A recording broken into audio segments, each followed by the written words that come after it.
Здравейте, номади!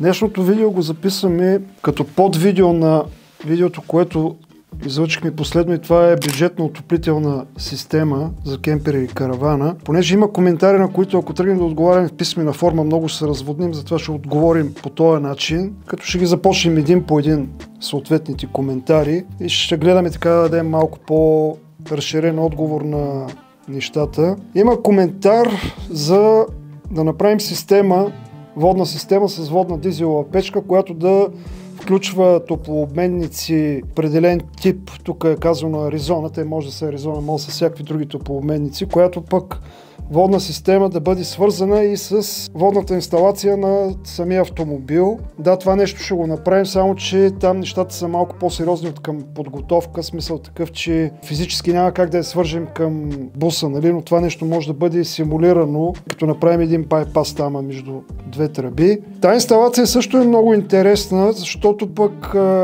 при нея комфорта, който се получава, е доста по-голям при водното подово отопление. Неудобството за това нещо е обаче, че там изискват топлообменници или радиатори да имат места, където да бъдат разполагани. Значи при големите кемпери това нещо е по-така постижимо, особено там, където има двоен под, става по-лесно, докато за един бус това е доста трудна задача. Обикновено тези топлообменници се монтират отдолу под седалките, предните две седалки. Съответно имат регулаж по температура, който се управлява с потока на водата, но могат да бъдат приспособени с регулирани с въздушната температура. Там с едни клапани, кога да отваря, кога да затваря и така нататък. Също така на тези топлообменници могат да бъдат регулирани оборотите на самите вентилатори, значи те фабрично пристигат с 3-степенно регулирани. Това нещо може да бъде пак ползвано и отделно сложен регулатор на оборотите, който да ги намаля до нива на шум, нали, които няма да дразнат. Това е по този въпрос. Друг въпрос за същото видео. Сега линкови нямаме, защото тези системи обикновено ги продаваме с запитвани, защото има много специфични детайли покрай тях, които трябва да бъдат уточнени. Идеята е да няма линкови, че това, което продадем, искаме после да работи, а не да продадем нещо, което да не работи. Дали?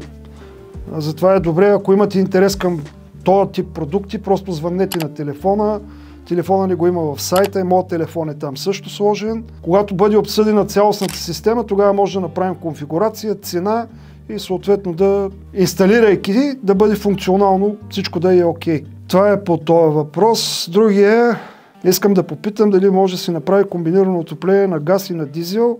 Например, кемпера ми е на газ, но искам да инсталирам дизел без да примахвам газовото такова. Да, може да се направи. В случая аз ползвам подобна система в моя кемпер, смисъл такъв, че имам газово отопление, съответно имам монтирана дизелова печка, която ползвам в по-студено време и особено по време на път ползвам, защото обема при мен е по-голям, нали, газта пък е забранена да се кара в движение пусната. За дизела няма тази рестрикция, нали, когато караш кемпера да ти е спряна газовата инсталация. Значи тя може да работи пак при определени условия, ако е снабдена с необходимите клапани, краш клапани там и редуцил вентила да гарантира, че при сблъсък, нали, той ще затвори клаш крапана, така че отреже газта от инсталацията. Може да бъде направено това нещо. Тук отиваме на как ще се изпълни тази инсталация, къде ще бъде монтирана печката, откъде ще минат въздуховодите, на колко места трябва да излезе. Това със себе си може да бъде направено. Начинът само трябва да е всеки индивидуален начин за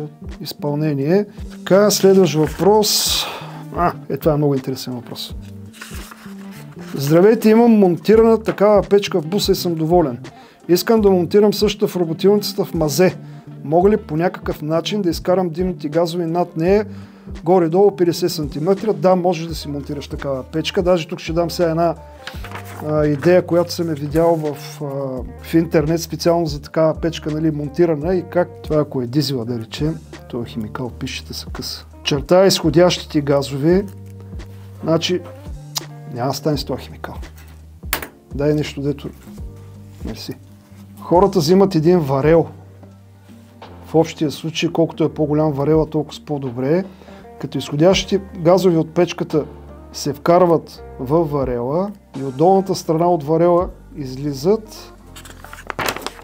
Това е схемата. Изходящите газови от печката излизат, влизат във варела и от варела излизат навънка, вече ги изхвърляш с друга тръба.